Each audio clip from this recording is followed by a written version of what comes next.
Training is a process that develops and improves skill related to performance. Training of all sorts is based on the psychological process called learning. Learning is basically a construct which can be inferred by observing changes in the behavior. Effective learning programs can result in the increased production, reduced labor turnover, and greater employee satisfaction. They should include all employees from factory workers to executives and apply not only to inexperienced workers but also to the experienced workers new to the company. A training program should also include those who are promoted to higher level jobs and the periodic retraining of the present employees by means of the refresher courses. So, training basically is like learning, it's like gaining knowledge. As we have seen previously, by learning we actually meant of gaining knowledge of something. So training is basically that learning of the new skills, and these skills is not only for the ones who are new to the company or who are freshers in the field, but also to those who are being working time to time, because you all know new systems, new technologies are being implemented every day. New developments in various fields are coming into the scenario. So everybody should go for an upliftment of their skills or honing of their skills, the ones that they have, for the development of that the basis of the training that they already have, the knowledge that they have, just developing that, or the ones who are the new ones, the inexperienced ones, they should obviously be trained so that they can get to know what are the things that they should be doing in the work. So training basically leads to better productivity and a reduced turnover. Now, industry in general has attempted to get around the problem of training in two ways. Firstly, it insists on hiring skilled or experienced workers on the assumption that the training will be unnecessary. Why? Because if the person is already experienced, as I've said, if I think that person is already experienced, he has worked somewhere, so he knew what to do. So there is no need to apply training for those. And secondly, it hires inexperienced people and turns them over to experienced employees for training under the mistaken belief that the worker who is experienced can train an inexperienced person even though he has no knowledge of training techniques. That means now I am actually taking up freshers, but I'm not hiring any training individual, but I'm actually appointing them under some experienced worker in my company, so that why I'm doing so, because I really think because that experienced person, he knows how to do the work, because he's being managing these things for such a long time, so he will be training that person. Therefore, the teaching job or the training job that is appointed to that employee, though he is not a training official. Although learning can take place without effective aids, it is uneconomical because it takes longer and does not permit the ineffectively trained worker to reach his maximum output. The National Institute of Industrial Psychology carried out a series of experiments on two equated groups of two girls. The essential difference between the group was that one was hired and trained for the job it was to perform, and the other was to put to work at the job in the usual manner. An investigation of about 10 different jobs led to the conclusion that the 10 trained group was from 10 to 40% more efficient than the untrained group. So it's very clear from this experiment, the ones who have been trained prior to work, that group was more efficient or more good at their job that they needed to do. Now, another question that I actually encounter many a times, that why is it not the experienced workers are can be actually used as trainers. See, if you look these things at here, the trainers can be looked upon as the teachers. For example, you just see that you are like, there are many psychology students who have passed from various colleges, various institute, various universities, and they have been appointed in different areas. And everybody of them obviously is not a teacher.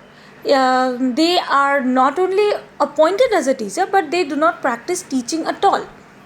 But as they had the subject of psychology, if somebody looks up at them like they can teach psychology to anyone, so that won't be a very good decision, because as I have said, the new techniques, the new knowledge that come into the scenario, that as it's a teacher job to teach the new ones, so the how they will be updated with the informations, the ones who are not in this field might not be that much updated with the information. So obviously everybody cannot be a teacher, in the same way everybody cannot be a good trainer also. So trainer, for the training purpose, we really need to have good trainers. Psychologists have gathered sufficient information in the laboratory, that is the classroom, the armed forces, and to a certain extent in the industry, to permit the knowledge about training to be classified into a series of general principles. While these principles should never be considered to represent the absolute truth concerning the training, but it is generally safe to assume that using these as guidelines will result in more satisfactory training programs than ignoring it will be. Now, what are the various kinds of training programs that are generally taken up in industries? Now, after considering the nature of the learning process in brief and describing the important learning principles, now we shall actually turn to the various types of the learning programs, which generally we come to know about in the modern day industry. The objective in outlining this type of training program is not only to enlighten the trainers but with the various ways in which the industrial personnel have to be trained, but also to bring some order in this training discussion, or in this training knowledge that we are going through. Now, broadly, training in industry may be classified under certain headings, like induction or orientation training, vestibule training, on-the-job training, off-the-job training, outside training, apprentice training. And as these names differ, the way how the training program is applied in this type of training programs is obviously different. Now we'll start with the induction or the orientation training. The chief purpose of this type of training is to acquaint the new employee with the company. It is undertaken mainly with the objective of informing him his duties, rights, privileges, as well as the general objectives of the organization of which he is going to become a part. It include the history of the company, the products, their uses, the way the company functions, the company plant and the different rules, safety precautions that is to be observed, the job itself, the hours of the work, how long you have to work, the rest periods, pay scales, pay day, then where you will be working, that is, you will be knowing about the industrial working conditions, the relevant facilities, the transport facilities, if there is any counseling and health services, that is, nowadays it is called as the employee assistance program. So if there is any employee assistance program that is offered in the industry, the training programs, the relevant information, and introduction to the colleagues, the immediate boss, the supervisors. So why this induction or the orientation training is given is basically due to sharing of the informations that will be helpful for building up an image of the company, and it will be easier for the new entrant to be more acquainted with the climatic with the organizational culture, with the organizational climate, with the members, the colleagues, and with the system itself. Now, induction of the program, this name induction, I guess you all are very much familiar with. Whenever in the college also we start off with some new courses, we generally on the first day of the college we generally start with an induction program. So what is that induction program? That is just an introduction to the course. So in the same way, the induction training is basically introduction to your company. Now next is the vestibule training. Now vestibule training is basically given for developing the various specific skills required by the company in its employees. It differs from other training in that it is generally arranged outside the actual job. In most such situations, the job situation is duplicated or simulated to a small place, usually attached to the company. The intention is to impart with the greater facility that is required for that that is required for the job, that is that required skill that is required for the job is basically imparted to the new entrant. Now this basically how it helps, as it's not on the job, so you are not disturbing, the training process is not disturbing the ongoing job process. At the same time, as the job setup is duplicated in a similar setup, so in that case the new entrant who is undergoing the training basically is getting the same flavor that he or she will be getting while working in that setup. Now as an example of this, I am just getting a view. There was a movie long time back, it was named Aakhe, and it actually starred Akshay Kumar, Sunil Shetty and Amitabh Bachchan, Sushmita Sen. If you go and watch it, it was because it was about a bank robbery by a group of blinds. So that time Amitabh Bachchan basically duplicated a bank setup exactly the way the bank that was to be looted. The same bank branch was actually duplicated in the training campus, and the blinds actually undergone training in that area only. So that can be a very good example of vestibule training. Now next will be the on-the-job training. On-the-job training is rather a broader term, often used with different meanings, but it is basically that is the employee is given the practice or training by making him or her work on the actual job.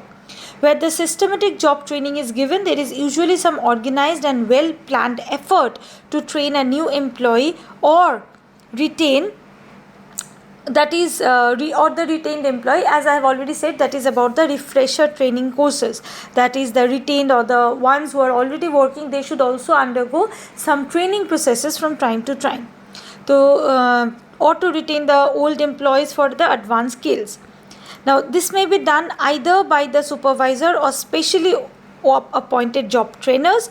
Most of these job trainers are experts in their jobs but may or may not have sufficient knowledge of the training methods.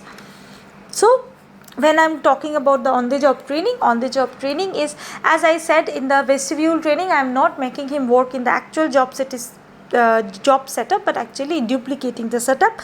But for the on-the-job training, that trainee is undergoing training not only in the job setup but also is working at the same time. That means he is undergoing his training program by working on the things that he has to work on. Actually, the job training situation is very much like a situation in which we learn. If an individual is left to himself, he may, for example, in case of the typing, the ones who learn how to type, So if the ones who is going to learn typing is left to himself, he may pick up methods of typing because he is inexperienced and does not know which method will make him a good typist. But the job trainers are usually well versed in teaching the appropriate methods of operating a job, as a good typist trainer can teach typing by any of the blind methods. The right method of performing a job is often based on the technique of the job analysis. So, like I have given you the example of typist, nowadays we generally we do not go for the type school, but previously there were various type schools in the localities. You can also get to know about this from your parents also. So typing basically, now as we type on the keyboard or in our laptop, we know basically there are actually assigned fingers for the letters to be pressed while typing. So that is the way that can be typed, that is you don't have to look at the keyboard or the typing pad while typing. That is called the blind typing method, in which your fingers will be, when you read a word like if I say cat, you will use your fingers for pressing CAT, but not looking at the machine, not looking at the keyboard. So that is basically a blind typing method that can be actually trained or known to you only by a good trainer who knows how to impart this skill in you. A good trainer must be a man who is both able and willing to explain the approved method, and who has personal qualities of patience, persistence, and clarity of thinking concerning the job and performing it by giving appropriate knowledge of the job. This does not come unless the trainer himself is well trained and willing to teach. In the same way, the qualities of a good trainer basically is the quality of a good teacher. So as I've already many a times I've said, it's not that everyone will make a good teacher. A teacher has got some kind of qualities that a good teacher does not means that he has to be a very good student, but teacher is a teacher who has a willingness to teach, the patience to teach, to the clarity of thought. And not only the clarity of thought, he or she has to be very expressive so that he can make the individual understand what is actually wanted from that person. Now next we'll move on to the off-the-job method. In this type of training, it covers a wide range of training activities conducted in the organization, such as the vestibule training, supervisory training, management training, apprentice training, job improvement training, and even on-the-job training in the case of the apprentices. Now, off-the-job method is like on the job, you're working on the job. Okay, you are working in the job setup, but whenever I am talking about the off the job, it's basically a very wide term because it is applied to all kind of training that is not actually done or carried out in the actual job situation. Now, like I have said, like an outside training is also off the job situation. The vestibule training that we have already explained is also a off the job method. So outside training is often arranged outside the organization in many training institutes, universities, schools, or specialized learning courses conducted by the various occupational organizations solely for the purpose of training persons in all sorts of skills or knowledge. In such cases, the organizations generally depute their employees with a view to widen the employees' expertise in a manner that will be beneficial to the organization or the employee's personal growth. Like we can see this as whenever we send the students or any teacher, any of us, we go for attending the various seminars or workshops. Now these seminars and workshops, if we see this as training programs or refresher courses, then whenever we come back from those refresher courses, we are enlightened or enriched with the new knowledge systems, and this will eventually help the students of the teachers, so that so they will be more enlightened with the knowledge that she has gained recently, and accordingly it will be beneficial for the college or the universities of the that has those students and the teachers appointed as. Now next will be the apprentice training.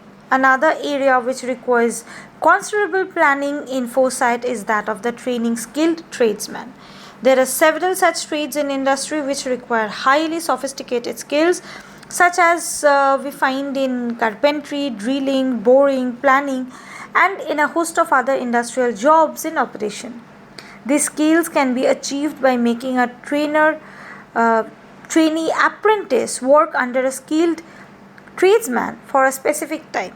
In many countries, the Trade Apprentice Acts provide direction concerning the period of training, the level of training to be reached by the end of its completion, which are usually worked out by the experts in the various industrial trades.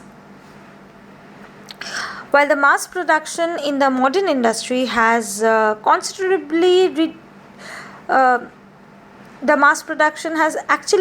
reduced the proportion of the employees who must be skilled tradesmen. The design, the construction and the maintenance of the new machines has increased so much in complexity that a very high level of skill and capacity is required to become a skilled tradesman.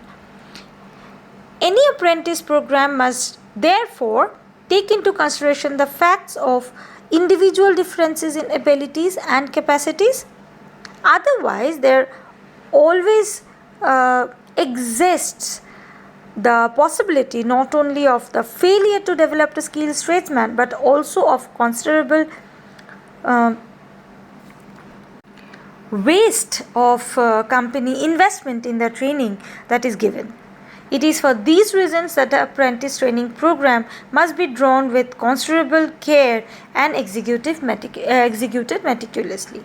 Now, why? Because apprentice training, it's like basically an internship program. So here the new ones, the industries, they take on apprentice under the skilled individuals, so they can train them how to work. So this apprentice, if I'm calling apprentice training, there won't be one apprentice at a time. I can be taking 3 to 4 or 5 apprentices under mine, and I'll be training them how to do a work. And while training them, I'm taking into account the individual differences, that is, everybody and anybody is not fit for any kind of work. So the one who is most suited for the job, for the one that I am giving training to, will obviously excel and prove his worth while being an apprentice and show his mastery over the job. And accordingly, the trainer or the company basically many a time single out, if somebody is really good at, then that apprentice is taken into the payroll of the company. So being an apprentice, previously these things were so common. Many of the times we used to hear now he's working as an apprentice. That is, if he's good in the apprentice training, then he or she might get the job. That is, he might be appointed in that company in a payroll. And if he's not that, and might not be the case also. So there actually comes the concept of individual difference, and this is nowadays we can find similarity. As I've said, it is generally more of similar with the internship program. In internship program also, in many cases we have seen that many interns have been taken into the payroll after they have completed their internship, and many are not. So it is more closely related to each other. Now let's see why this training programs is so important for the industry. Now I have already discussed that in case of the training, mostly the industries, they avoid hiring the trainers or the expert training individuals to have a cost cutting, and what they do is they actually appoint them to some experts or some skilled workers who are working in the field and make them train them. So the main problem over here is that the training is basically imparted by the ones who actually do not know how to train. That is, they do not know the basis of imparting a training knowledge. In such cases, basically the company feels that it actually have a cost cutting, but if we see in the overall scenario, it will be not economical for the company. Why it won't be that economical? Because the ones who are not getting trained by the experts or the training individuals, it has an enormous impact on the way they are learning on how to work, because the ones who are doing the job is doing the work in their own way, and as we know, everybody has their own way of working, might not give you the various directions or the various ways, or if there are any other options in which this can be done. As a result, they will be only copying, or they will be only doing the same thing that has been done by the predecessors. So the new things won't be getting implemented in the system, and the advanced versions or the easier formats might not be known to the individuals. And at the same time, the psychological cost also seems to be enormous, because when an employee is not well trained, he may not develop the feeling of confidence, which is the hallmark of a really competent person. A sound and scientific training should be the main objective, and it can really make a vast difference on the employee's confidence and competence while he is working on the field.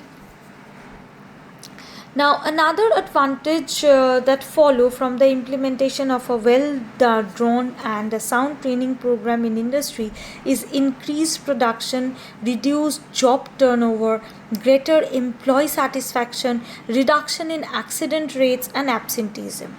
For achieving these results, training should actually cover training. That means I'm also talking about the refresher courses, that is to be done, that is to be imparted to the retained ones. So such programs that actually keep the ones so fresh in their work. So this actually makes a huge impact on the overall turnover of the company. So this is how the training actually works in industry and why it is so important. Any doubts regarding this can obviously be cleared in the doubt clearing class, or can be discussed with me. Thank you, class.